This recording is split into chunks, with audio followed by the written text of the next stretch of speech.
It happened in broad daylight, a moment so brazen, so unjust, that it sent shockwaves through the entire town. It started like any other Sunday. The congregation at Mount Zion Baptist Church had gathered for their weekly service, their voices lifting in praise, their hearts open to the Word of God. But that morning, something sinister lurked just outside their sanctuary. Officer Travis Wilkes, a known name among the black community for all the wrong reasons, sat in his cruiser across the street, eyes locked on the church doors. Wilkes had a reputation, a long history of random stops, misunderstandings, and arrests that always seemed to target the same kind of people. That day, his target was Reverend Elijah Gaines. The first red flag? The call that allegedly brought Wilkes there didn't exist. According to Wilkes, he had received a complaint, something about a disturbance at the church. But there was no record of any call made to dispatch. No reports, no witnesses. Just Wilkes, sitting in his patrol car, watching, waiting. And then, as the service let out and the congregation spilled onto the steps, Wilkes made his move. He stepped out of his cruiser, hand resting on his holster. "Reverend Gaines, I need a word with you," he called out. Elijah, a man of faith and unwavering composure, approached without hesitation. "Is there a problem, officer?" His voice was calm, his congregation watching in silent confusion. Wilkes smirked. "Got a report of suspicious activity. You match the description." A laugh rippled through the crowd, bitter, knowing. "A black man in a suit?" That was the description. Elijah raised an eyebrow. "Suspicious? For what exactly?" Wilkes didn't answer. Instead, he reached for his cuffs.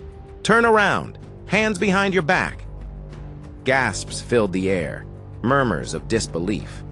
The congregation instinctively closed in, their presence a wall between Elijah and injustice. "This is a mistake," Elijah said, standing his ground. "I haven't done anything wrong." But Wilkes wasn't interested in explanations. He grabbed Elijah by the arm. And that's when everything changed. The crowd erupted. Phones shot up, recording everything. Voices rose in protest. Wilkes wasn't expecting this. Not here, not now. He had banked on silence, on fear. But what he got was defiance. "You can't do this!" shouted Deacon Moore, an older man who had seen enough injustice in his lifetime to recognize a setup. "Suspicious of what?" called a woman from the choir. Wilkes faltered, just for a second. His backup hadn't arrived. He was alone, facing an entire congregation that wasn't backing down. But he doubled down. "He resisted," he lied, tightening his grip. "I have the right to detain him." More gasps. Everyone had seen it. Elijah hadn't moved. He hadn't resisted. A church mother stepped forward. "You're arresting a man of God for standing in front of his own church?" Wilkes ignored her. He yanked Elijah's hands behind his back. Click. The cuffs locked. Then, a voice cut through the chaos. "You just made the biggest mistake of your life." It wasn't Elijah. It wasn't the deacons. It was Angela Whitmore, a lawyer, a fighter, and, most importantly, the daughter of one of the church's oldest members. She stepped forward, heels clicking against the pavement, eyes locked on Wilkes like a lion closing in on its prey. "Let me explain something to you, officer," she said, voice calm but deadly. "You just arrested a respected pastor in broad daylight in front of 50 witnesses, and every single one of us has this on video." Wilkes hesitated. The weight of 50 phones recording his every move was suddenly unbearable. "Take the cuffs off," Angela demanded. Wilkes scoffed. "You don't tell me what to do." Angela didn't flinch. "That's fine. I'll let your department handle it when I file a lawsuit for unlawful arrest, racial profiling, and abuse of power. You know what happens when a case like this makes it to the news, right?" Wilkes's face turned red. Sweat beaded on his forehead. Angela took another step closer. "You really want to be the cop who got exposed for falsely arresting a pastor? A black pastor in this climate? Silence. For the first time, Wilkes looked nervous. Then another voice. "She's right." It came from behind him. Sheriff Tomlinson, Wilkes's superior. The sheriff had arrived, drawn by the commotion, by the dozens of calls flooding the station. He took one look at Elijah in cuffs, then at the angry congregation, and finally at Wilkes. His jaw tightened. "Take them off."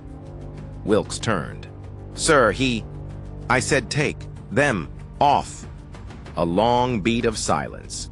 Then, reluctantly, furiously, Wilkes unlocked the cuffs. Elijah rubbed his wrists, but his eyes never left Wilkes's. "You'll answer for this," he said quietly. The congregation erupted into cheers, but it wasn't over. Wilkes turned to leave, his face a mask of barely contained rage. But before he could escape, Angela spoke again. "Oh, you're not going anywhere." Wilkes froze. Angela held up her phone. "You're under investigation, and I promise you, by the time I'm done, you'll be the one in cuffs." Wilkes swallowed hard, because he knew. She meant every word. Wilkes stood frozen, jaw clenched, his body tense with rage and humiliation. The eyes of the entire congregation burned into him, their phones still recording, capturing every detail. But it wasn't just them anymore. More people had gathered. Neighbors, passers-by, local business owners. The entire town had caught wind of what happened, and the once quiet Sunday morning had turned into a full-blown spectacle. Sheriff Tomlinson's face was stone, his patience thin. "Officer Wilkes, return to the station. Now." Wilkes opened his mouth, but Angela wasn't done. "Oh, and one more thing." She lifted her phone, flicking through her screen. "I just sent a complaint to the Department of Justice's Civil Rights Division." She turned to Elijah. "Pastor, would you like to add a formal statement?" Wilkes's face turned beet red. The crowd murmured with approval. This wasn't just a slap on the wrist. This was serious. Sheriff Tomlinson's radio crackled. "Sheriff, we've got people calling in about the officer at the church. This thing's going viral." Tomlinson exhaled sharply. "Wilkes, get in your car. Don't say a damn word until we handle this at the station." "But Wilkes..." Wilkes was spiraling. He spun toward Angela, toward Elijah, toward the congregation. His face contorted in something ugly, something desperate. "This is bull!" A loud slap cracked through the air. Wilkes staggered, not from a punch, not from a push, from Sheriff Tomlinson's palm across his face. Gasps rippled through the crowd. Even Wilkes looked stunned. Tomlinson leaned in, voice like gravel. "Do you know how much trouble you just caused us? Get in the car, now!" Wilkes didn't argue this time. He stormed off, shoving through the crowd, retreating to his cruiser with his tail between his legs. But as his tires screeched away, the real storm was only beginning. By Monday morning, the footage had spread beyond the town. It had reached news stations, social media, civil rights groups. The hashtags were everywhere. Justice for Pastor Gaines, Fire Wilkes, Corrupt Cops Exposed. Angela had kept her promise. She didn't just file complaints, she escalated them. By noon, Wilkes was suspended without pay. By Tuesday, federal investigators were in town. By Wednesday, the real bombshell dropped. It started with an anonymous tip, a leaked internal police memo. Someone inside the department had had enough. The memo exposed something far worse than a single wrongful arrest. It revealed that Officer Travis Wilkes had a history, not just of racial profiling, of cover-ups, unlawful stops, false charges, beatings, and one case that went too far. A missing person, Jamal Harris, a 23-year-old black man who had vanished 2 years ago. At first, it seemed unrelated. Jamal Harris had been last seen driving home from work late at night. His car was found abandoned just outside town. The case went cold. But when investigators dug into Wilkes's past patrol logs, they found out he had pulled Jamal over that night. And there was no record of what happened next. No body cam footage, no arrest report, no call to dispatch. Jamal Harris had disappeared on Wilkes's watch. The moment the news broke, the town exploded. Protests erupted in front of the police station. The department was scrambling, tripping over itself with excuses. "We're reviewing the case. We have nothing to hide." But they did. And the congregation of Mount Zion wasn't letting this go. Neither was Angela. She demanded Wilkes's immediate arrest. Sheriff Tomlinson tried to stall. "We don't have evidence that he did anything to Jamal." "Then we'll find it," Angela shot back. And that's exactly what happened. Thursday morning, a second whistleblower came forward, a former cop. His confession?